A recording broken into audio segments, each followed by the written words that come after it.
en Dios. Te damos muchas gracias por poder estar juntos, Señor, como hermanos, como iglesia. Gracias porque podemos tener la posibilidad de estar cerca de Dios y Dios en nosotros. Gracias, Espíritu Santo, porque cada día obras en nuestra vida. Te pedimos que en esta oportunidad lo sigas haciendo, tienes esa libertad. Gracias porque te preocupas de nuestra vida, nos enseñas, nos guías, nos recuerda lo importante que es el haber aceptado a Jesús en nuestras vidas. Señor, te ruego que este tiempo podamos disfrutar en tu presencia. Te ruego por cada joven, Señor, que en esta oportunidad ha decidido estar. Y creo que tu Espíritu Santo es el motor que lo impulsa a poder estar y conectarse a través de este medio, Dios. Te ruego por cada joven, Señor, que tú les puedas bendecir. Señor, eres tan bueno, eres tan grande, eres tan poderoso, Señor, que solamente podríamos dedicar este tiempo para reconocer a ti, Señor. Dios, gracias. Gracias por preocuparte de nosotros. Gracias por estar aquí con nosotros. Y gracias, Señor, porque también tienes palabra para nuestra vida. Necesitamos, Señor. Aquí estamos. Hoy queremos también estar contigo. En el nombre del Padre, del Hijo y del Espíritu Santo. Amén. Quiero leer un versículo. Esto está en Juan capítulo 17, verso 20. Un capítulo bien conocido, es la oración que hace Jesús por sus discípulos. Pero como estamos recordando hoy día, y se va a estudiar, ¿cierto?, sobre la escatología, pensando en lo que se viene hacia adelante, esta oración de Jesús la abrazo mucho porque me incluyo en lo que él dice en el verso 20. En Juan capítulo 17. Dice, voy a leer la palabra, la versión GDT. Dice, estoy orando por ellos, pero te pido también por los que creerán en mí por medio de la enseñanza de ellos. Acá está hablando de los discípulos, y añade, ¿cierto? Pero te pido también por los que creerán en mí por medio de la enseñanza de ellos, los discípulos. Nos incluye a nosotros, queridos jóvenes, aquellos que creerían. Y la enseñanza, ¿cierto?, de hombres y mujeres que han decidido ser discípulos del Señor, nosotros recibimos el mensaje y Jesús ya oraba por ti, oraba por mí. Me encanta esto tan cercano que Jesús nos incluye. Verso 21, Padre, te pido que todos los que crean en mí sean uno. Así como tú estás en mí, yo estoy en ti.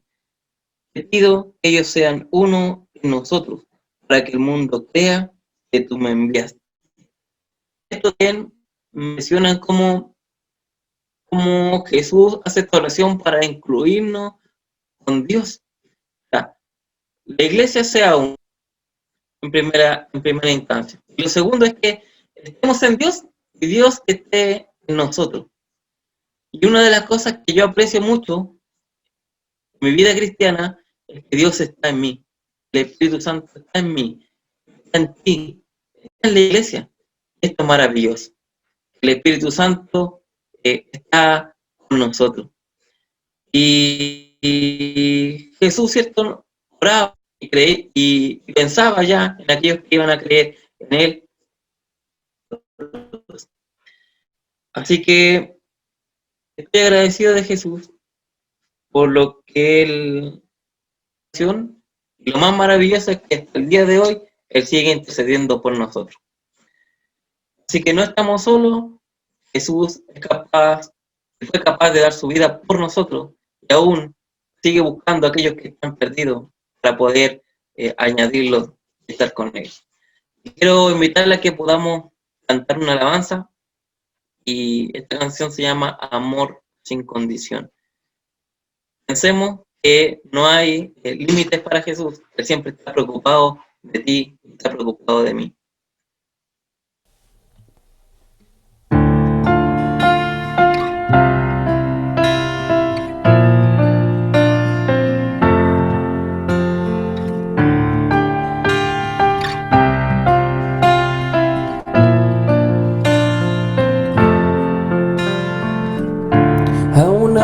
Antes de hablar, tu voz podía oír. Has sido tan bueno para mí. Antes de respirar, soplaste tu aliento en mí. Has sido tan bueno para mí. Oh, tu amor me envuelve, me sostiene, amor sin condición. Me persigue y deja las 99 y va por mí. No puedo ganarlo ni merecerlo, tu amor se entregó por mí.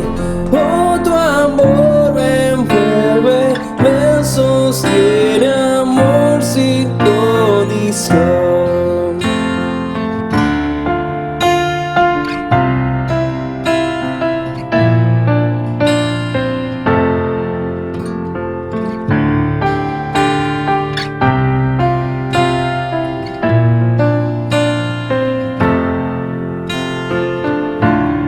Cuando enemigo fui, tu amor luchó por mí. Has sido tan bueno para mí. Cuando indigno fui, pagaste el precio por mí. Has sido tan bueno para mí. Oh, tu amor me envuelve, me sostiene, amor sin condición. Me persigue y deja las 99 y va por mí. No puedo ganarlo ni merecerlo, tu amor se entregó por mí. Oh, tu amor me envuelve, me sostiene, amor sin condición.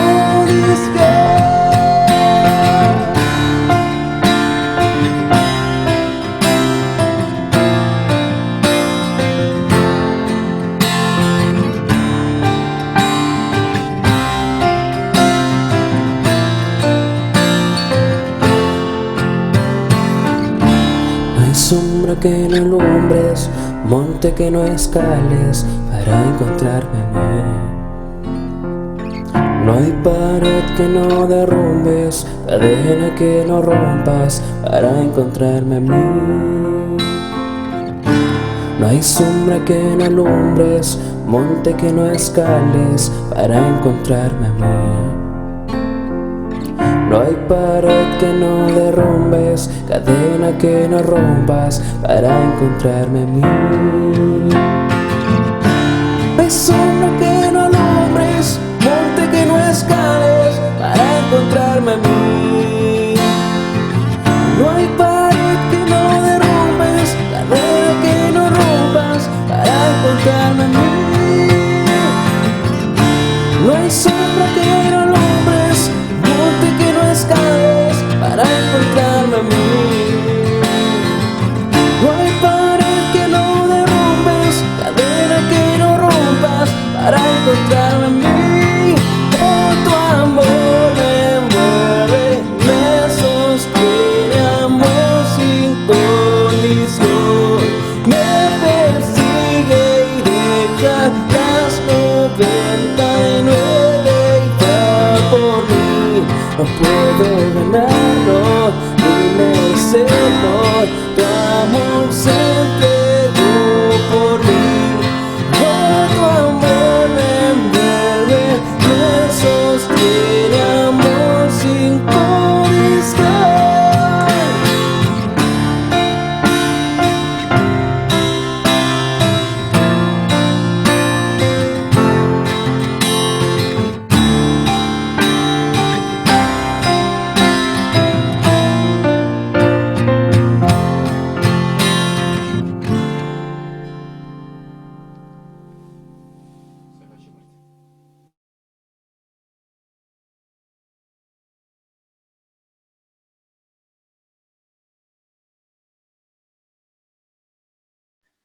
Amén. Me encanta esta canción porque sin duda en lo práctico Jesús lo hace. Deja los 99 por nosotros. Y no hay nada que lo detenga hasta lograrlo, cuando hay un corazón dispuesto a hacerlo. Vamos a continuar y quiero dejar a Génesis, que va a hablar del resumen de la capacitación anterior de estudio. Hola a todos los que no había saludado. ¿Me escucho bien, cierto? ¿Sí? Ah, ya, bacán. Que igual, de repente igual tengo como conexión inestable. Ya, voy a dar el resumen, voy a tratar de ser breve, pero espero se entienda. Y yo hablo muy rápido, así que si estoy hablando muy rápido, me paran nomás, porque cuando estoy nerviosa hablo más rápido. ¿Ya? Así que, bueno, en relación a lo que hablaba Boris hace algunas semanas, de lo que es escatología, nos mencionó de lo que era el término en cierta manera en griego, que es katos, significaba más lejos, final, postrero, y logia, palabra. Por lo tanto, lo que es escatología es el estudio de los últimos tiempos. Una escatología saludable y sana considera estas doctrinas que son fundamentales de la Iglesia, que es la cristología, que es la doctrina de Cristo, la soteriología, la doctrina de la salvación, la neumatología, la doctrina del Espíritu, y la eclesiología, la doctrina de la Iglesia. Ahí también se nos señalaba, en cierta manera, como la escatología dividida en el Antiguo Testamento y en el Nuevo Testamento, pero que estas estaban muy relacionadas entre sí, y lo vamos a ver. En relación a la escatología del Antiguo Testamento, esta estaba demarcada principalmente por los términos postreros días y antes de que venga el día de Jehová. Y esta escatología estaba demarcada y existía creencia de los postreros tiempos y que sucederían algunas cosas. Esta razón de escatología llega hasta que Cristo viene. Por lo tanto, toda la escatología del Antiguo Testamento se ve cumplida cuando Jesucristo viene a la tierra. Ahí se instaura lo que es el reino y se establece el reino de Dios en la tierra. Y se da paso a la escatología del Nuevo Testamento. Esta escatología nace como una nueva escatología, pero que se liga totalmente del Antiguo Testamento y se alimenta de ella. Boris nos decía que se mira hacia adelante, pero con la bendición de conocer la del Antiguo Testamento. En estos, Pedro nos señala y relaciona en cierta manera lo que es la escatología del Antiguo Testamento con la del Nuevo Testamento, dándonos a conocer de que relaciona la venida del Señor y habla de la resurrección como parte de la escatología del Antiguo Testamento, y asimismo de la ascensión. Entonces, esta escatología del Antiguo Testamento se extiende con la resurrección y exaltación, conectándose con la del Nuevo Testamento. Estos principios, en cierta manera, se hablan de teología sistemática, y Boris ahí nos daba la distinción de lo que es conocer la teoría sistemática con la teoría bíblica. Esta última se refiere al conocimiento como global, como unidad temática, de todo lo que implica dentro de la Biblia y como un solo tema. Pero lo que nosotros estábamos visualizando era la teología sistemática visualizada en subtemas y dividida en estas diferentes doctrinas esenciales, que era la cristología, la soteriología, neumatología y eclesiología. Y en todas estas estaba la escatología, ya que es la extensión. Entonces, vamos a ver las diferentes doctrinas en lo que implica, y lo que implica en cierta manera la escatología en ella. En lo que es la cristología, que es la doctrina de Cristo, teníamos que en el Antiguo Testamento se habla de la profecía del Mesías, del reinado del Mesías presentado como un niño, y con lo que ello implica la santidad, la ternura y el cuidado, y que su reino no tendrá fin. Por lo tanto, se habla de que este reinado iba a ser el último. Cuando hablamos de la cristología en el Nuevo Testamento, se instaura el reino de Dios con la venida de Jesucristo. Los evangelios y Jesucristo amplían en cierta manera el conocimiento de esto, y son los discípulos hasta nuestros tiempos que se expande el reino de Dios. Por lo tanto, aquí se llega a esta frase de ahora ya, pero aún no, que es lo que en cierta manera sintetiza lo que es la escatología, que las cosas que... Y ahí es donde también nos comentaba un poco de la diversidad de posturas, de la relación que existe a la escatología. Una postura es la que se cree de que ya se cumplió todo el tiempo de la escatología cuando vino Jesús a la tierra. Había otra postura que dice que todavía no se cumple y se cumplirán en los últimos tiempos.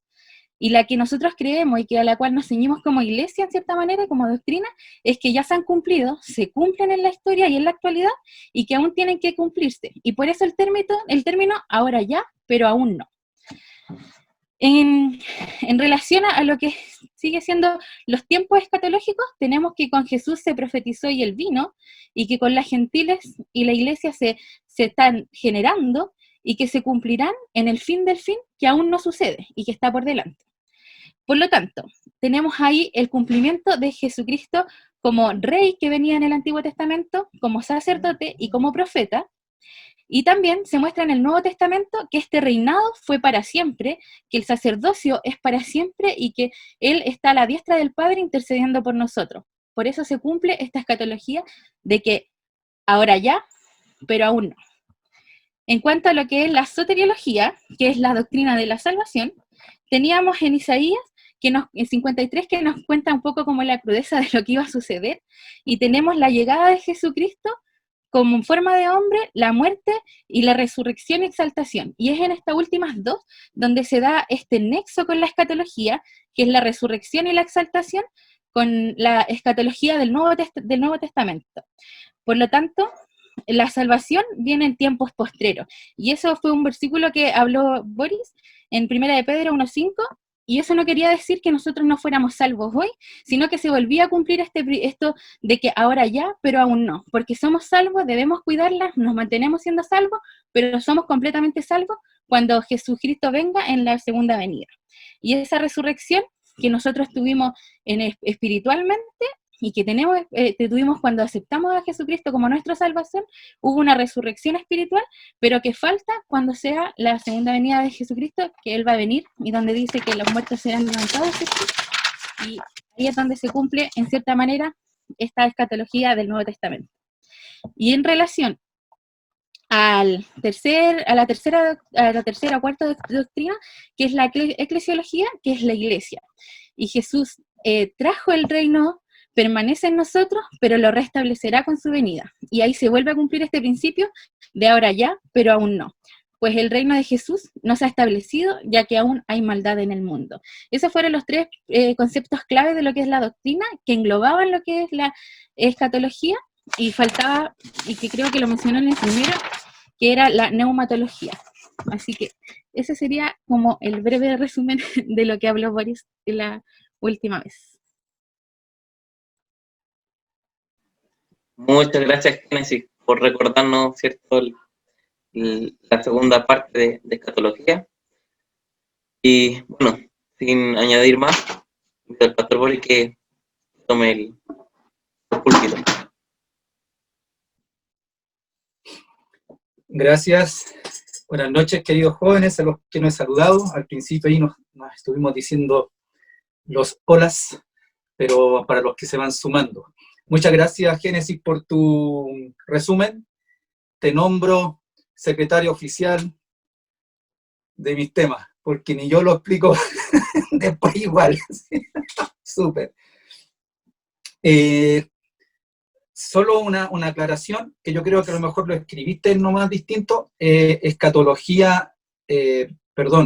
teología sistemática y teología bíblica. Dijiste teoría sistemática, parece, y teoría bíblica, era teología.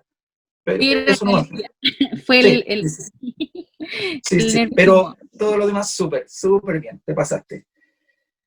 ¿Podrías seguir tú ahora? Ya, Pastor Miguel, voy a compartir pantalla, si es que se puede.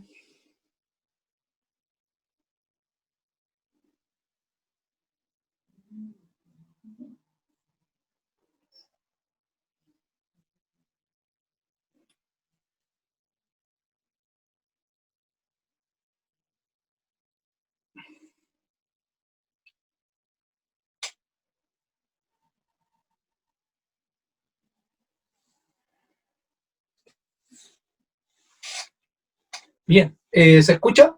¿Sí? Arroz, sí, bien. Ya. Ya la Génesis avanzó con el resumen, así que eso me ayuda a mí a seguir adelante. Les quiero recordar que yo aquí, en estas doctrinas que puse, no están todas. Yo aquí puse solo como algunas que están dentro de nuestras teologías, nuestras doctrinas, perdón, fundamentales. Pero en todas las doctrinas nuestras está la escatología. Por ejemplo, aquí no puse la teología o la doctrina de Dios. Y recuerden que al final de los tiempos hay una parte del tiempo del fin, o del fin, es cuando lo que conocemos como el juicio del gran trono blanco, ¿se acuerdan o no? ¿Sí? Que eso es al final, el juicio del gran trono blanco. Y ahí es donde Dios va a juzgar a toda la humanidad. Esa es la segunda resurrección, donde ahí resucitará el resto de la humanidad que no conoció, o que no creyó, que no confesó a Jesucristo como Salvador, y para un juicio último y final. Y ya no va a ser para un juicio de salvación, sino que es un juicio de condenación. Entonces, y ahí está entonces la escatología. A Dios lo vemos en el Génesis, ¿cierto? Miren qué interesante. En el Génesis vemos a Dios caminando en el huerto, compartiendo con Adán y Eva, conversando ahí, ¿cierto? Amenamente, amigablemente, amistosamente. Y miren la escatología. Y en Apocalipsis lo vemos en un trono. Hay una canción que cantábamos una canción que cantamos, no sé si todavía, que era de Ron Kenoly, que en inglés parece que es ¿cómo se llama este? El anciano de días. Toda lengua confesará, Cristo es el Señor. Ya. ¿Se acuerdan de esa? Como tan viejo. Ya, bien. Bueno, esa canción, si mal no recuerdo, en inglés parece que la original es el anciano de días. Bueno, y claro, en ese juicio final, del juicio del gran trono blanco, del que nosotros no vamos a participar, recuerden eso, no se asusten, nosotros vamos a estar en el tribunal de Cristo, pero no en ese. Entonces, ahí vemos entonces la doctrina de Dios. Dios lo vemos en el Génesis, en el huerto, pero Dios no se quedó ahí. Dios está en todas partes, y después lo vemos escatológicamente allá, en un trono, juzgando al mundo. Así que estas doctrinas que yo puse acá son por nombrar algunas. Esto lo vimos, esto también, el resumen, ya. De aquí vamos a seguir hoy día. Este es más o menos el mismo esquema que el anterior, pero un poquito más completo, y que a partir de esto quiero seguir hoy día. Creo que lo que hemos estudiado hasta ahora es una pincelada. Esto es algo muy somero por encima de lo que es la escatología. Abarcar todo lo que implica la teología son varias horas, así que la idea de esto es un panorama general, y creo que la última que voy a hacer la próxima que viene, y pretendo hablar de las distintas corrientes, ¿sí? Quiero terminar con eso, con hablar con son varias corrientes, pero quiero hablar de las más conocidas, que es el premilenarismo, postmilenarismo y amilenarismo, ¿sí? Así que de eso vamos a hablar la última vez que hagamos el tema. Entonces ahora, basándonos en esto, para que me acompañen, como bien decía Génesis, todo el Antiguo Testamento tenía también una escatología. La escatología no nace con nosotros, la escatología nace desde el Génesis. En el capítulo 3, cuando después de que el hombre peca y la mujer pecan contra Dios y Dios lo saca del huerto, recordarán que Dios hace una sentencia. Dice que en cuanto a la serpiente, ¿cierto? Dice, él le herirá en el calcañar, pero Dios o el que viene, ¿cierto?, pisará la cabeza y lo dejará herido de muerte. Eso es escatológico, porque eso está hablando, ¿cierto?, de cuando Jesucristo lo derrota en la cruz. Así que el Antiguo Testamento tiene, como ya se ha dicho, una teología escatológica bien clara respecto de Dios y en la persona del Mesías. Y tiene ese cumplimiento, obviamente, cuando Jesucristo viene. Y en el bautismo de Jesús, fíjense ahí en este gráfico o en esta imagen que tengo, he puesto el bautismo de Jesús, porque con el bautismo de Jesús, está antes de la cruz, antes de la muerte, por supuesto, con el bautismo de Jesús entra el reino de Dios a nosotros. El reino de Dios ha existido siempre, por supuesto, es eterno, pero con el bautismo de Jesús, el reino de Dios se ha acercado. Recuerden que Juan era como parte de su consigna, el reino de los cielos se ha acercado a vosotros, y con el bautismo de Jesús, cuando él comienza su ministerio público, desde ese momento el reino de los cielos se ha acercado. Jesucristo sale del anonimato para ya comenzar a hacer público, ¿cierto?, todo su ministerio. Desde ese momento, el reino de los cielos podemos decir que se ha acercado. Así que toda la escatología del Antiguo Testamento llega ahí. Pero como dijimos la vez pasada bien, no termina, porque de ahí comienza la nueva escatología, la del Nuevo Testamento, que se interrelaciona. Por eso cuando uno habla de escatología es bueno relacionar los textos del Nuevo Testamento con el del Antiguo Testamento. Luego, después del bautismo de Jesús, tenemos su muerte y su exaltación. Con la muerte y exaltación de Jesús, ¿cierto? Cuando Jesucristo va a la cruz y muere, y está, ¿cierto?, y después de 3 días resucita y es exaltado, comienza la expansión del reino, ¿sí? El reino se ha acercado, se ha establecido aquí, o se ha acercado, esa es la palabra en realidad correcta, y luego entonces comienza a expandirse. Pero también entonces hemos dicho que, y de eso vamos a hablar cuando hablemos de estas líneas, de esta mirada escatológica, la pre, la post y la amilenial, ¿sí?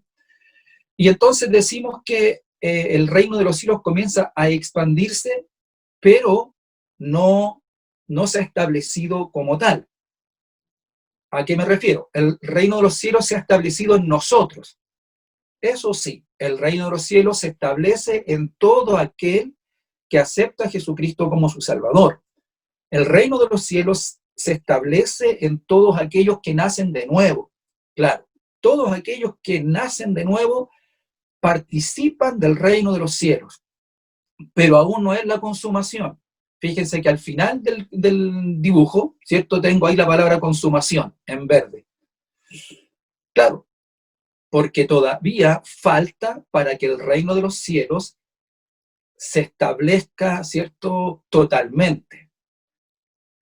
Eso está para un futuro, pero en cierta forma el reino sí se ha establecido en los creyentes, en nosotros. El reino de los cielos opera en el creyente. Recuerden Mateo 5, ¿cierto?, el Sermón del Monte. Todo lo que Jesucristo dice en el Sermón del Monte pertenece a las verdades del reino. Todo lo que Jesucristo enseñó en la tierra son y pertenecen al reino de los cielos. Nada de lo que Jesucristo trajo como enseñanza lo vamos a encontrar en el reino terrenal, menos en el reino de las tinieblas. Todo lo que Jesucristo enseñó de Dios es propio y privativo del reino de los cielos. Por eso, todos los que somos salvos, los que nacemos de nuevo, somos introducidos al reino de los cielos. Y ahí vuelvo a tomar esta frase que Génesis dijo varias veces. Ahora ya, pero aún no, ¿sí? O sea, el reino está en nosotros, pero todavía no se establece como consumación. Y bien, en este resumen, luego abajo tengo otra vez estas doctrinas. La cristológica, por ejemplo, ya dijimos que en Jesucristo cuando muere se cumplen gran mayoría de la escatología del Antiguo Testamento, pero Cristo, al ser ascendido, quedó ahí en stand-by. Es como que ahí vienen los puntos suspensivos. Y gracias a Dios, porque Jesucristo no quedó muerto. Jesucristo resucitó. Y miren, una frase que es tremendamente escatológica. Por eso decimos que la escatología está en todas las doctrinas. Son doctrinas que están en desarrollo, por decirlo así, que no se terminan.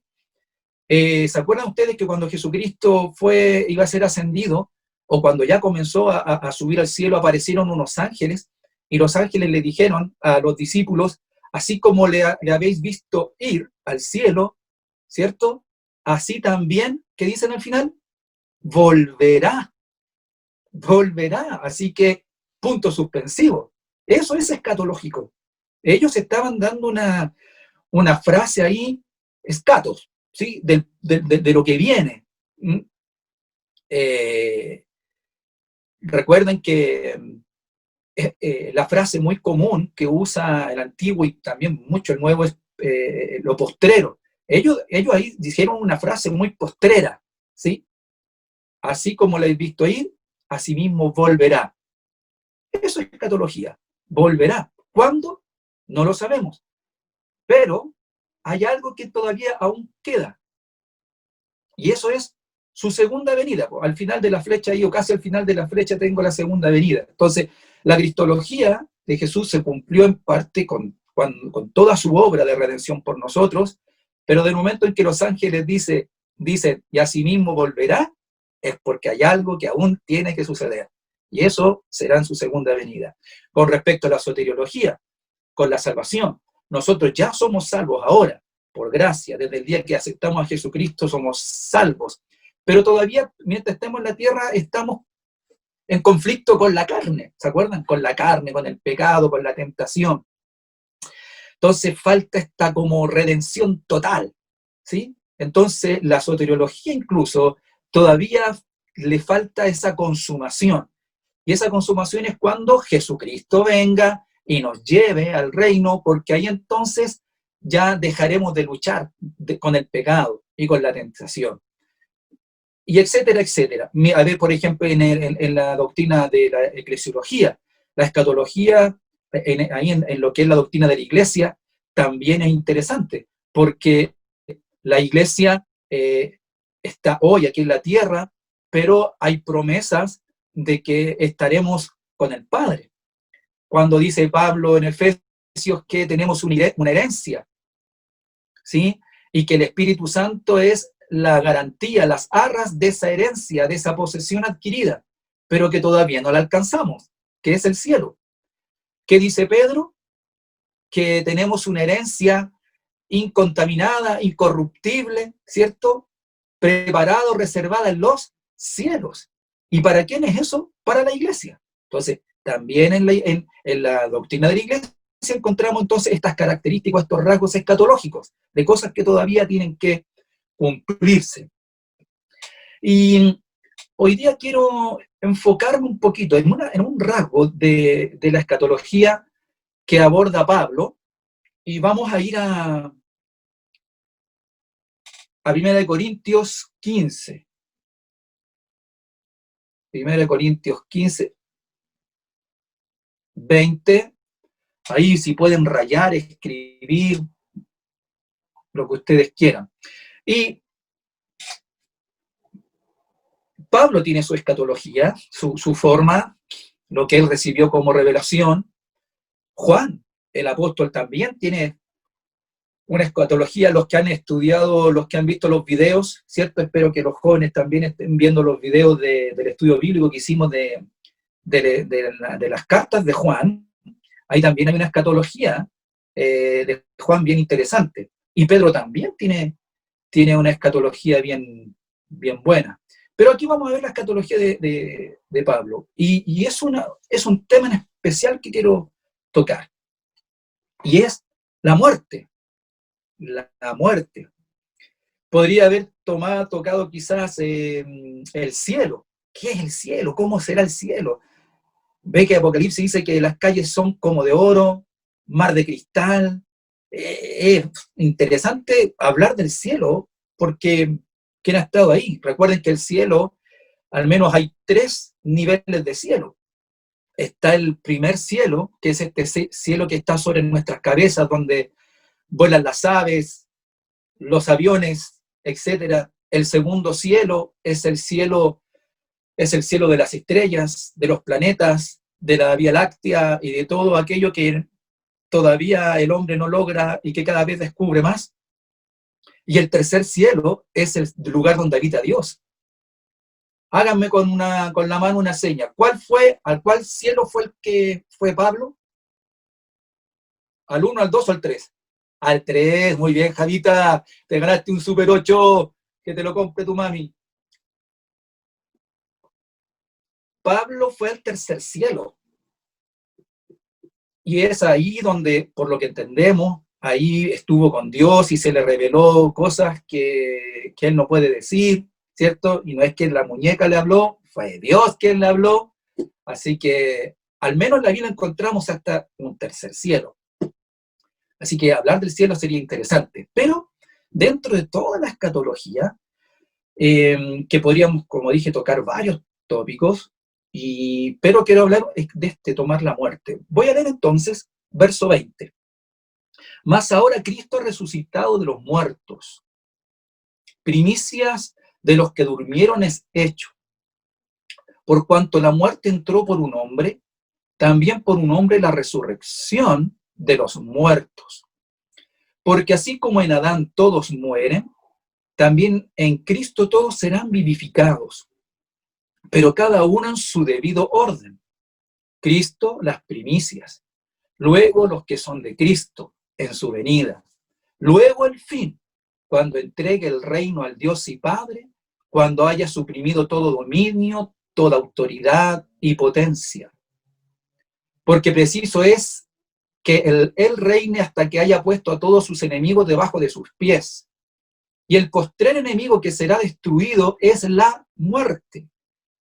Porque todas las cosas las sujetó debajo de sus pies, y cuando dice que todas las cosas han sido sujetadas a él, claramente se exceptúa aquel que sujetó a él todas las cosas. Pero luego que todas las cosas le estén sujetas, entonces también el Hijo mismo se sujetará al que le sujetó a él todas las cosas, para que Dios sea todo en todos. ¡Wow! Pablo la tiene clara, pero clarísima. Yo digo, ¿qué sería de nosotros si la escatología de Pablo hubiese sido muy difícil entender varias cosas? Pero gracias al Señor por lo que le reveló a Pablo. Y el verso 20, ¿cierto? Dice, más ahora Cristo resucitado de los muertos, primicia de los que durmieron es hecho. Porque por cuanto la muerte entró por un hombre, también por un hombre la resurrección de los muertos. Sabemos que el drama principal del ser humano es la muerte. La muerte. La muerte física y la muerte espiritual. De hecho, fue un tema en el Génesis. Voy para allá de nuevo. Usted lo puede leer después en el capítulo 3. Cuando Dios expulsa o saca al hombre y a la mujer cuando los iba a sacar del huerto, Dios dijo, bueno, si comieron del árbol, del fruto del bien y el mal, porque esa fue la tentación que recibieron, ¿se acuerdan? De ese árbol, de ese fruto no podían comer, del conocimiento del bien y del mal, y lo comieron.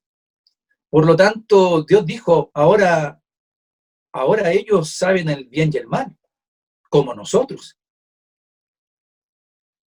Como que diciendo, bueno, quisieron jugar a ser dioses, pero Dios a continuación dice, pero no vaya a ser que coman del árbol de la vida y vivan para siempre. Por eso lo sacó. Por eso lo sacó. Sí, la causa es su pecado, que pecaron. Pero Dios los saca del huerto, porque si ya habían comido del árbol del conocimiento del bien y del mal, y adquirieron ese conocimiento, pero el conocimiento lamentablemente tergiversado, conocieron lo que no debieron haber conocido por el pecado, ¿sí? Pero ahora el problema era que si comían del árbol de la vida, iban a vivir eternamente, pero iban a vivir eternamente bajo condición de pecado. Y eso sí que era terrible. Así que por eso Dios los tuvo que sacar del huerto, para que no vivieran eternamente. Ahí comienza también entonces esta consecuencia del pecado del hombre. Entonces, la muerte es un tema desde el principio.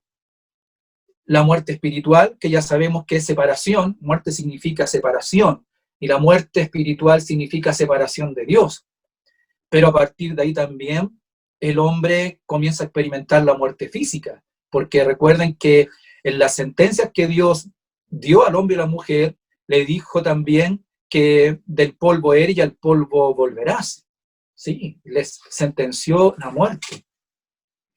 Pero con la muerte de Jesús en la cruz, se logra esta victoria tan necesaria, tan urgente, más ahora Cristo ha resucitado de los muertos. Pero para resucitar de los muertos hay que estar muerto primero. Y Jesucristo murió cuando en la cruz expiró, cuando dio su último hálito, Jesucristo verdaderamente murió. Porque bueno, le pongo quizás el énfasis porque hay quienes han levantado muchas teorías distintas, que algunos creen que no, que Jesucristo en realidad nunca murió porque Él es Dios. Queridos jóvenes, Jesús murió, y murió literalmente. Jesús, estando en la carne, murió. Y cuando estuvo esos 3 días, estuvo muerto y luchando con la muerte. Entonces, Jesucristo experimentó esta maldición que todo hombre y toda mujer sobre la tierra ha vivido. Entonces dice, más ahora Cristo ha resucitado. Entonces aquí está la victoria de Jesús sobre la muerte. Por lo tanto es primicia. Primicia significa primero. Él es el primero de los que durmieron, que se levanta.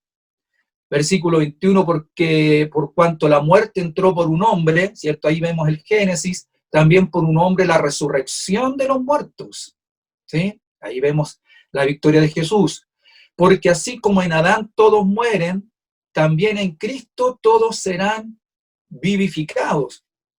A ver, quiero ir a esta segunda, después continúo con el anterior. Miren esta otra diapo.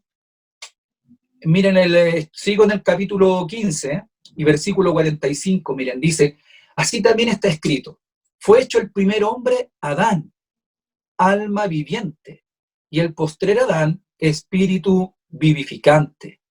Mas lo espiritual no es primero, sino lo animal, luego lo espiritual. El primer hombre es de la tierra, terrenal. El segundo hombre, que es el Señor, es del cielo. El versículo 45. Fue hecho el primer hombre, Adán. Me devuelvo al anterior. Y versículo 22 dice, porque así como en Adán todos mueren. Todos nosotros, recuerden, que hemos traído al mundo la imagen del terrenal, la imagen adámica o adámico. La imagen adámica o adámico está en nosotros, por nuestra naturaleza pecaminosa. En nosotros está esta naturaleza caída, pero también dice, en el verso 22, porque así como en Adán todos mueren, y esa fue la consecuencia nuestra, ¿cierto? porque por un hombre entró el pecado en el mundo, por lo tanto todos pecaron y estamos destituidos de la gloria de Dios. ¿Bien? Por lo tanto, todos estábamos muertos. Todos nosotros estábamos muertos en delitos y pecados. Estábamos muertos espiritualmente, alejados de Dios. Pero con la muerte de Jesucristo en la cruz y su resurrección, nosotros somos vivificados. O sea, la victoria sobre la muerte es clave, pero así de clave también es la resurrección. Porque si Jesús no hubiese resucitado, entonces todo esto queda trunco, queda hasta la mitad, queda cojeando. Y Jesucristo hubiese muerto como un mártir, ¿cierto? Un mártir más, un buen hombre, etc. Pero para que pudiese haber victoria sobre la muerte, debía ser levantado en resurrección, volver de la muerte y volver vivo. Esa es la victoria concreta. Lo opuesto, volver de la muerte, pero en vida. Entonces, verso 22, porque así como en Adán todos mueren, también en Cristo todos serán vivificados. Y recuerden que nosotros ya hemos vivido una primera resurrección, ¿cierto? La resurrección espiritual. ¿Se acuerdan que cuando Jesucristo fue a ver a Lázaro, que estaba muerto, que hacía varios días, y cuando él llega ahí, una de las hermanas de Lázaro le dice, Señor, si hubiese llegado antes, mi hermano no hubiese muerto. Y Jesús le dice, no te he dicho que si crees, para el que cree todo es posible, dice, y aún dice, que el que esté muerto vivirá. El que cree en mí, ¿cierto? Aunque esté muerto, vivirá, resucitará. Y ella le contesta, sí, yo sé que él va a resucitar en el día postrero. Yo les decía la vez pasada, ahí vemos que en el judaísmo, ellos consideraban la resurrección y la tenían como una experiencia postrera. Pero Jesús le estaba diciendo, ahora le estaba enseñando, que todo aquel que cree en él ahora pasa de muerte a vida. Entonces nosotros, todos los que hemos aceptado a Jesucristo, hemos pasado ya de muerte a vida, espiritualmente hablando. Así que ya hemos vivido una primera resurrección, la resurrección espiritual. Pero eso no es el todo, porque el hombre, por decirlo así, muere dos veces. Tenemos la muerte espiritual por estar lejos de Dios, pero también tenemos la muerte física, que volvemos al polvo. Entonces, con esta resurrección espiritual del alma, se sana una primera parte, y obviamente que es tremendamente importante, pero queda pendiente una, la resurrección de la muerte física. Y por ahora, nosotros no la vivimos, ¿cierto? Porque por ahora, todos los creyentes o no creyentes, cuando morimos, no resucitamos. Todos nuestros familiares creyentes no han resucitado aún. Mi padre, que va a cumplir 6 años desde que lo sepultamos, no ha resucitado aún. O sea, todavía hay un asunto pendiente, que es la victoria sobre la muerte física. Por eso es que en el versículo 22 dice, porque así como en Adán todos mueren, también en Cristo todos serán vivificados. Sigo leyendo, pero cada uno en su debido orden. Y ahora de aquí en adelante empieza a hablar del orden, pero en cuanto a la resurrección física, ¿sí? Ya no espiritual, esa ya la hemos vivido, ahora se está refiriendo a la resurrección física. Pero cada uno en su debido orden. Cristo, las primicias. Es decir, el primero que resucita es Jesús. Ahí, ¿cierto? En el Calvario, cuando fue crucificado y luego llevado, ¿cierto?, a la tumba y resucita el tercer día. Cristo es la primicia, Él es el primero. Algunos dicen, pero si Lázaro fue el primero. No, Lázaro fue resucitado por Cristo. Lázaro no resucitó solo. Entonces Jesús es el primero que resucita por el poder, ¿cierto?, de Dios. Cristo entonces, las primicias. Luego, los que son de Cristo. ¿Quiénes son los de Cristo? ¿Pueden levantar la mano los que son de Cristo? en su venida. Luego, el fin. Entonces, los que son de Cristo son aquellos que ahora han partido desde Abraham, desde Noé. Imagínense. Esto tiene un poder retroactivo, porque los que son de Cristo tenemos que pensar incluso en aquellos que creyeron por fe en el Mesías sin verlo. Noé, que fue un hombre, cierto, piadoso y que hizo la voluntad de Dios, y luego Abraham y de ahí para adelante. Y todos ellos, más todos los que en nuestra era han creído y que ahora están durmiendo o que han muerto. Luego entonces los que son de Cristo en su venida.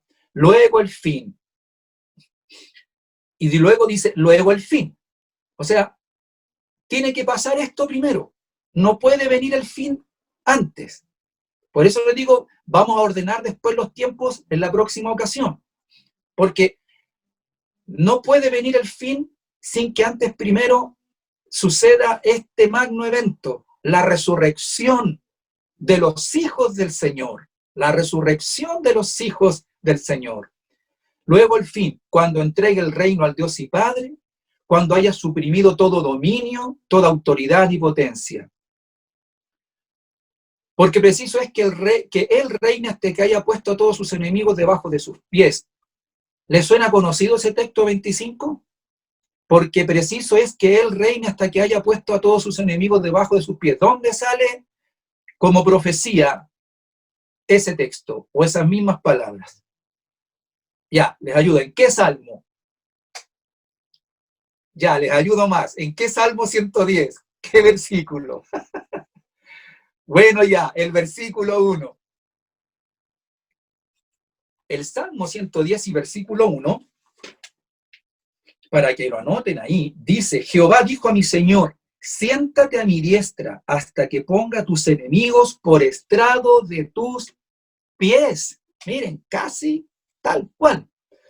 Porque preciso es que Él reine hasta que haya puesto a todos sus enemigos debajo de sus pies. Versículo 26, ojo, y el postrer enemigo que será destruido es la muerte. ¿Cuándo es que ese postrer enemigo será vencido? Porque alguien dirá, no, pero si Jesucristo ya lo venció. Es cierto, Jesús venció ya la muerte, porque la muerte no lo pudo retener. Pero la muerte todavía no ha sido totalmente derrotada, porque todavía se está llevando a muchos al cajón, por decirlo así. ¿Cuándo es que será destruido? ¿O cuándo nosotros nos daremos cuenta que la muerte ha sido ganada? Con lo que leíamos en el versículo 23. Cuando dice, pero cada uno seguido orden, Cristo las primicias, luego los que son de Cristo, es decir, con la resurrección de los de Cristo. Cuando resuciten todos los hijos del Señor, entonces podremos decir que ahí la muerte será derrotada, ¿sí? Porque por ahora todavía están retenidos. Y cualquiera de nosotros que por ahora en estos días muera, vamos a ir al polvo y vamos a ir a un cajón, ¿sí? Pero con la resurrección, esta resurrección física, entonces la muerte será vencida. Todos los que se levanten serán sacados de la muerte en resurrección. Será la mejor señal de esta victoria.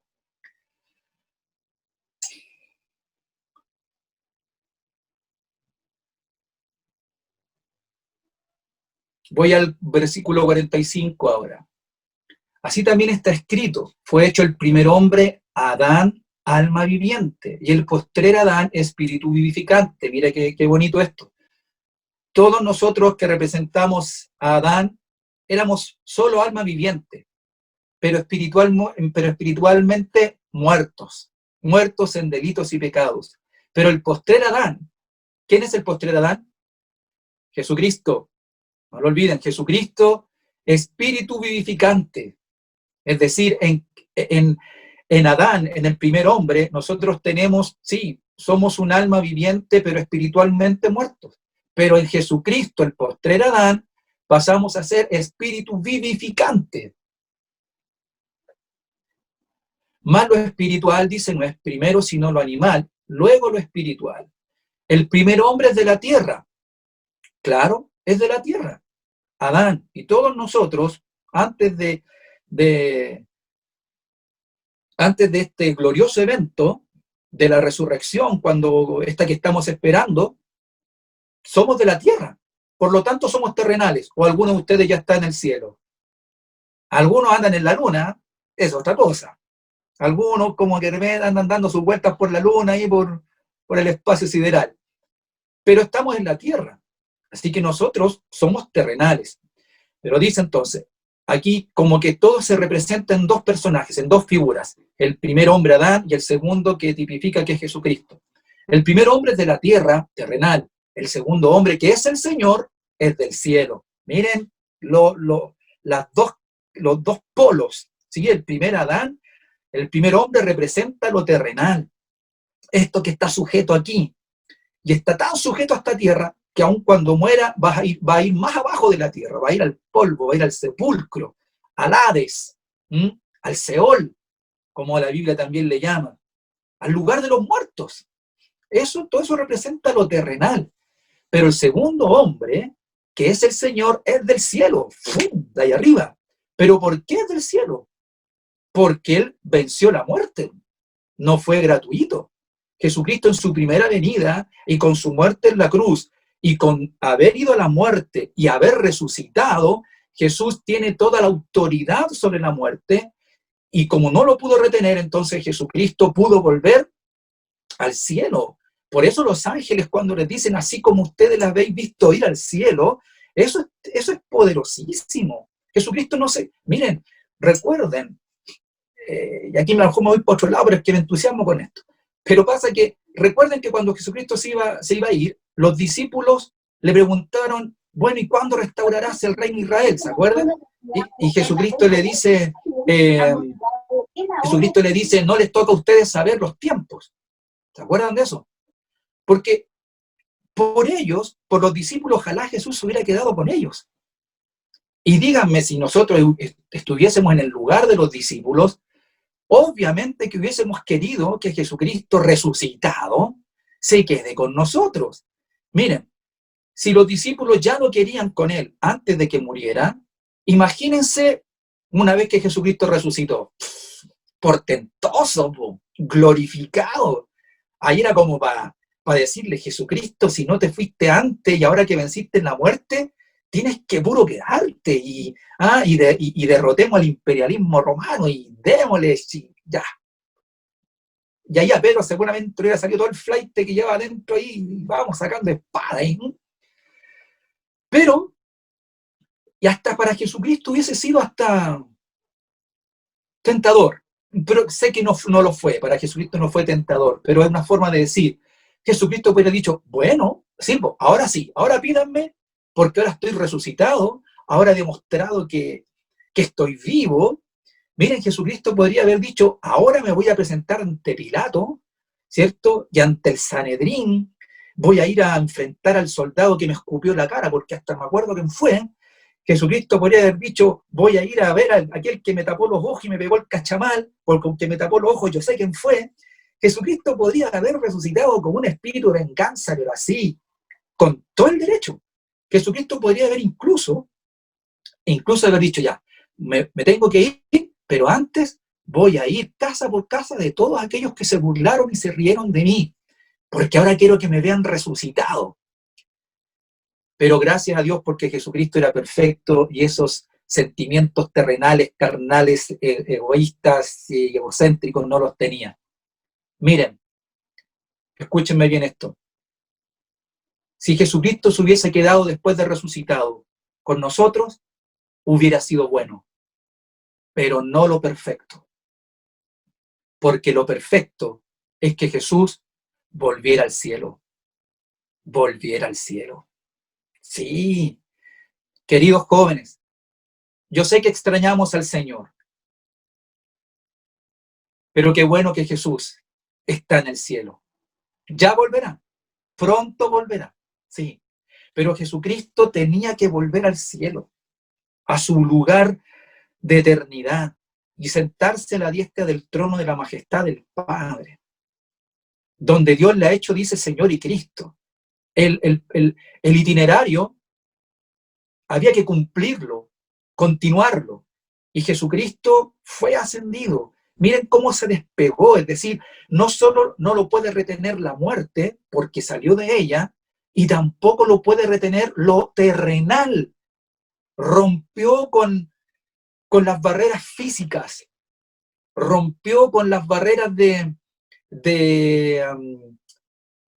las leyes naturales. ¿Mm? Ustedes saben, como dicen, todo lo que se tira arriba tiene que caer por las leyes físicas. Pero Jesucristo está por sobre las leyes físicas y logró y fue ascendido. Y alguien dirá, pero si era un fantasma. Recuerden, Jesucristo resucitó con su cuerpo de carne, pero un cuerpo glorificado. Eso es muy difícil de entender. Yo no es que no entienda todo, pero el Jesús ascendido, a veces uno se imagina que era como un espectro, un holograma, una cosa así como casi transparente que se fue al cielo. No. El Jesucristo que los discípulos vieron, ¿qué le dicen los ángeles? Así como le veis ir, es decir, como lo ven y cómo lo están viendo, con sentidos sensoriales, con un sentido espiritual. No, estaban viendo a Jesús yendo al cielo con su cuerpo, sus ojos físicos lo estaban viendo. Porque si Jesucristo hubiese resucitado con un cuerpo fantasmal, y los ángeles le hubieran tenido que decir, ¿qué cosa a los discípulos? Bueno, este Jesús que ahora ustedes no ven, pero nosotros sí lo vemos, pero ustedes no lo ven, pero nosotros les podemos asegurar que ese Jesús que ustedes no ven, pero que nosotros sí vemos, se está yendo al cielo. Pero ellos mismos, los discípulos, lo estaban viendo con sus ojos físicos yendo al cielo. Por lo tanto, estaban viendo volver al cielo a Jesucristo con su cuerpo glorificado. O sea, la prueba de volver de la muerte, ¿cuál era? ¿Volver solo y volver en espíritu? No, volver con la carne, la carne física, el cuerpo, sí. Y Jesucristo no volvió como un fantasma de la muerte, volvió con el cuerpo glorificado, que es distinto. Vamos a hablar después de la glorificación más adelante, pero eso. Entonces, Jesucristo se va al cielo y por lo tanto, esto es escatológico. No se quedó acá, fue al cielo. Y en el cielo hay otro panorama, hay otra parte del itinerario. Dice que está, ¿cierto?, intercediendo ante el Padre por nosotros. Pero tampoco ha terminado ahí, porque aún falta su segunda venida. ¿Ven que es escatológico siempre? Bueno, entonces el primer hombre de la tierra, verso 47, terrenal, el segundo hombre que es el Señor es del cielo. ¿Cuál el terrenal? Tales también los terrenales. ¿Y cuál el celestial? Tales también los celestiales. Y así como hemos traído la imagen del terrenal, oh, miren esto, traeremos también la imagen del celestial. ¡Wow! Pero esto os digo, hermanos, que la carne y la sangre no pueden heredar el reino de Dios, ni la corrupción hereda la incorrupción. Ese es el punto, que con este cuerpo que tenemos acá, este cuerpo físico ahora, no podemos heredar el reino de los cielos, porque está corrompido, ¿cierto?, por el pecado. Sigo leyendo. He aquí, verso 51, os digo un misterio, no todos dormiremos, pero todos seremos transformados. Sí, todos seremos transformados, no todos dormiremos. Y miren, Pablo estaba tan seguro de la inminente segunda venida de Jesús, que él creía que a lo mejor no iba a vivir la muerte física, porque, os digo un misterio, no todos dormiremos. Mírense, hace 2000 años atrás casi, ellos estaban convencidos de que Jesucristo venía pronto, cuanto más cerca está hoy día. Pero todos seremos transformados en un momento, en un abrir y cerrar de ojos, a la final trompeta, porque se tocará la trompeta, y los muertos serán resucitados incorruptibles, y nosotros seremos transformados, porque es necesario que esto corruptible se vista de incorrupción y esto mortal se vista de inmortalidad. Y cuando esto corruptible se haya vestido de incorrupción y esto mortal se haya vestido de inmortalidad, entonces se cumplirá la palabra que está escrita: sorbida es la muerte en victoria. Entonces, lo dije hace un momento, ¿cuándo es que la muerte será sorbida en victoria? Cuando se levanten resucitados los hijos de Dios, los creyentes. Y esto es escatológico, porque hoy morimos, pero hay una victoria reservada, preparada para un tiempo posterior. ¿Cuándo? Cuando se acerque el fin, cuando venga el fin.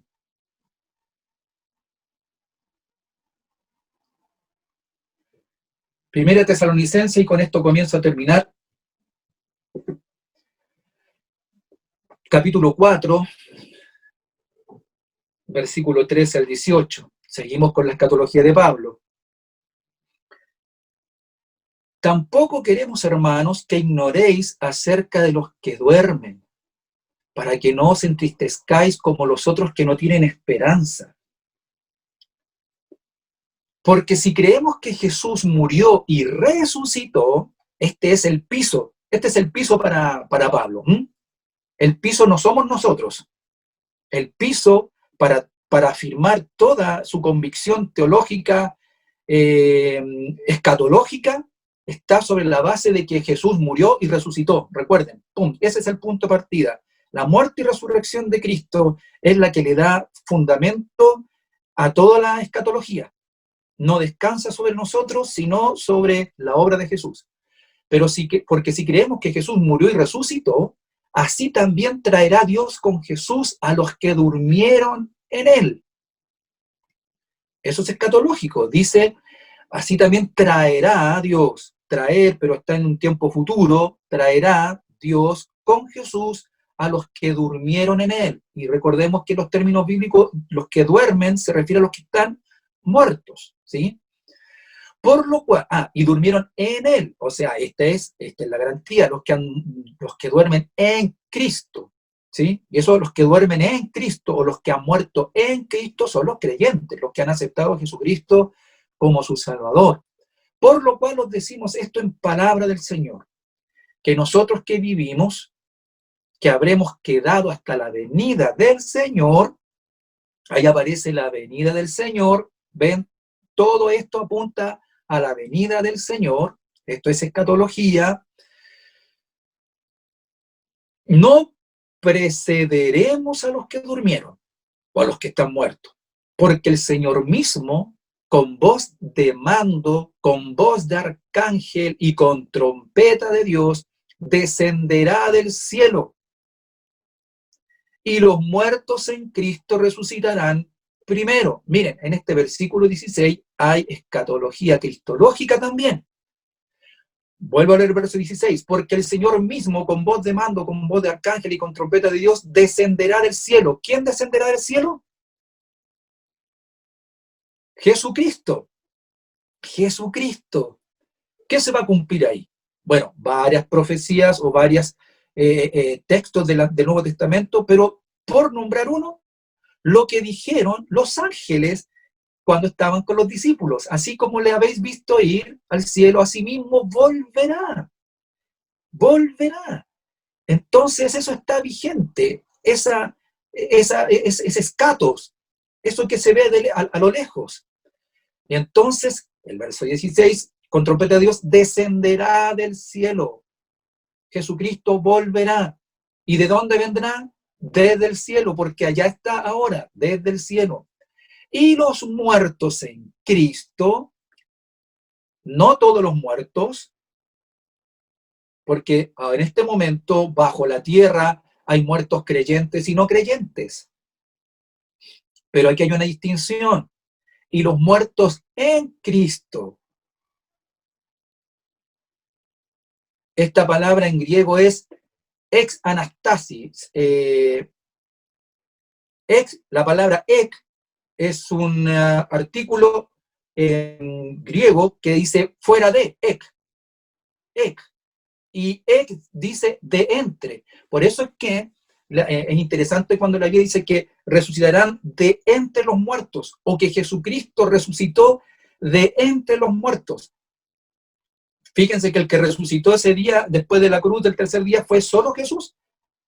No resucitó toda la humanidad que hasta ahí había muerto.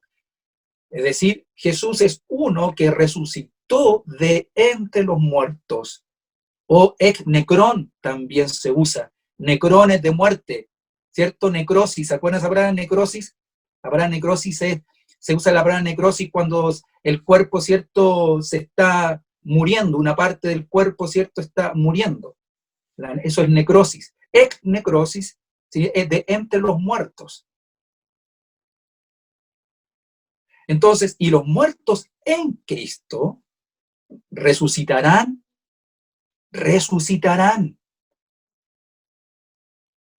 Esa es la gran victoria sobre la muerte, la resurrección. El primero es Cristo, recuerden, la primicia. Luego, los de Cristo. Y aquí se ve, y los muertos en Cristo resucitarán primero. Luego nosotros, los que vivimos, los que hayamos quedado, seremos arrebatados. Arrebatados. Aquí está, ¿cierto?, una de las bases de lo que creemos, el arrebatamiento de la iglesia. Seremos arrebatados juntamente con ellos en las nubes para recibir al Señor en el aire. Miren, la palabra recibir es una palabra bien interesante también en el griego, porque tiene que ver necesariamente con salir de un lugar para ir a esperar a alguien. Lo digo así. Es distinto que yo me pare en mi puerta, yo apunto aquí mi puerta y ustedes no están en mi casa. Supongamos que yo me paro en el portón de mi casa y me quedo en el portón de mi casa esperando recibir a alguien. ¿Sí? Esa es una forma de esperar, pero no estoy, o lo estoy recibiendo, pero estoy esperando que llegue. Esta palabra aquí, recibir, en el original tiene que ver como, y aquí les invito a que usen la imaginación. Si no pueden imaginarse Israel de aquel tiempo, el pueblo judío, por último, piensen en el Señor de los Anillos, ya, por último. Ya, en el Señor de los Anillos, ¿cierto? Los reinos estaban rodeados, ¿cierto? Estaban custodiados y tenían tremendos muros. Tremendos muros. Ya. ¿Y qué sucedía en aquellos tiempos, en los tiempos de Jesucristo? Cuando venía el rey, después de que volvía de una batalla victorioso, aquellos que él había dejado a cargo salían a recibirle, ¿sí? Pero no salían al portón. Ahí las grandes puertas amuralladas, ¿cierto?, no se paraban ahí. Una comitiva iba a recibir al rey mucho más allá, muchos kilómetros más adentro. ¿Me explico? Es la diferencia de recibir a alguien desde la puerta de su casa. En aquellos días, recibir al rey era ir a él. Y el rey podía estar, no sé, a varios kilómetros todavía de distancia de su reino, pero la comitiva, ¿cierto?, especial, lo salía a recibir y luego con él volver e ingresar al reino. ¿Me sigue la idea? Entonces, a eso se refiere con este recibir. Seremos arrebatados juntamente con ellos en las nubes para recibir al Señor, es decir, nosotros vamos a Él. El Señor viene en las nubes, pero seremos arrebatados, ¿cierto? Seremos transformados para salirlo a recibir. Nosotros también vamos a Él para juntarnos con los demás resucitados de entre los muertos en el aire. Y así estaremos siempre con el Señor. Les digo, jóvenes, hay una palabra que a mí me encanta todo esto, que lo encuentro que es fabulosísimo, pero hay una palabra que que sencillamente a mí me conmueve, porque hablas de resurrección, es portentoso, sí, pero cuando dice, y estaremos siempre, ese siempre, ustedes no saben cuánto lo he anhelado, ese siempre, siempre. Ahora sabemos que el Señor está con nosotros, pero anhelamos el día en que estaremos con Él, pero ya no nos separaremos nunca más. Físicamente, con cuerpos glorificados, estaremos con Él. Él, el resucitado, la primicia, y nosotros resucitados por Él para estar eternamente con Él. Por tanto, dice el verso 18, alentados los unos a los otros con estas palabras. Quiero volver atrás y quiero leer estos dos, el último versículo, el 54. Y cuando esto corruptible se haya vestido de incorrupción y esto mortal se haya vestido de inmortalidad, entonces se cumplirá la palabra que está escrita, sorbida en la muerte en victoria. ¿Se acuerdan que la vez pasada yo les decía que la escatología del Antiguo Testamento se cumple en Cristo, pero no acaba ahí? Se amarra con esta escatología que parte en el Nuevo. Miren la relación que hay entre este texto último que acabamos de leer con lo que dice Isaías en el capítulo 25. Búsquenlo ahí, con esto termino. 700 años antes de Jesucristo. Miren la cantidad de años. Por eso yo les digo, la escatología del Antiguo Testamento no hay que menospreciarla ni dejarla a un lado. Miren lo que dice Isaías en el capítulo 25 y versículo 8. Me hacen una seña si lo encontraron. ¿Ya? ¿Sí? Isaías 25 y verso muy bien, Bernabé, gracias. Isaías 25, 8 dice, destruirá a la muerte para siempre y enjugará Jehová el Señor toda lágrima de todos los rostros y quitará la afrenta de su pueblo de toda la tierra, porque Jehová lo ha dicho. Porque Jehová lo ha dicho. ¡Pam! Así. Y lo que Dios dice se cumple. Miren, ¿qué quiero decirles con esto, queridos jóvenes? La escatología bíblica no es especulativa. La escatología bíblica no es a ver cómo se van dando las cosas y vamos a ir viendo en el camino si se van cumpliendo. Eso sería vaticinio, ¿cierto? Eso sería vaticinio. Eso es un vaticinio, ¿cierto?, al estilo Salfate. ¿Ah?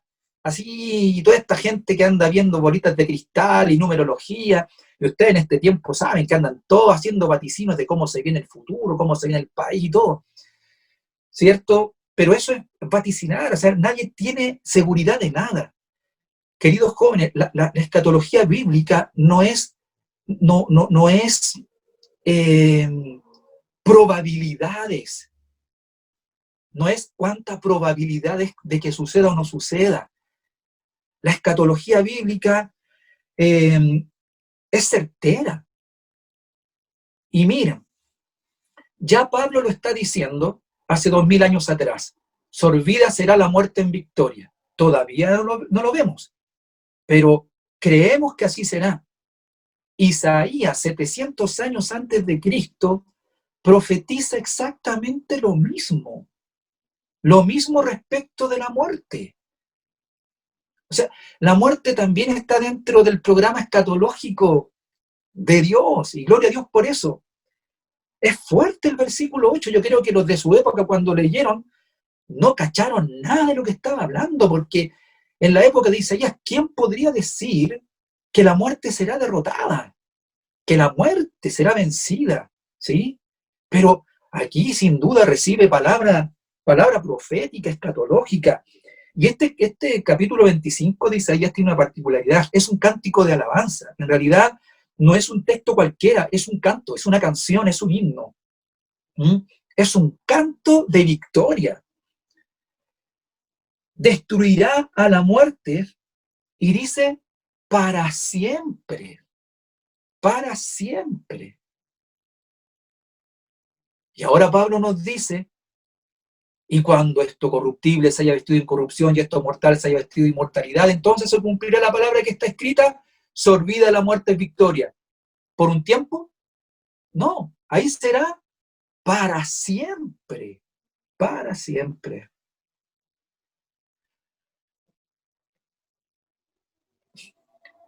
A partir de la cruz de Jesús, el reino de Dios se ha acercado y se ha establecido en nosotros, pero la consumación aún está por venir. Ahora avanzamos esperando la segunda venida del Señor, donde, como hemos visto hoy día, un enemigo que será derrotado es la muerte, y la muerte física, porque la muerte espiritual ya fue vencida, ¿sí? Porque todos los que nacemos en Cristo ahora hemos pasado de muerte a vida. Bueno, tienen que aún pasar de ese estado al otro los que aún no creen en el Señor. El que no cree en el Señor todavía está bajo estas dos muertes todavía, muerte espiritual y muerte física. Pero nosotros ya hemos vencido la primera, o sea, Jesús por nosotros, la muerte espiritual, porque ahora estamos con vida, ya hemos resucitado. Recuerden que la resurrección espiritual es un hecho hoy, ¿sí? Es una experiencia de hoy. Pero todavía falta la otra victoria, de la otra muerte, la muerte física. Y eso será cuando Jesucristo venga a buscar a su iglesia. Y lo que acabamos de leer en esta noche. Luego viene entonces su segunda venida y de ahí la consumación.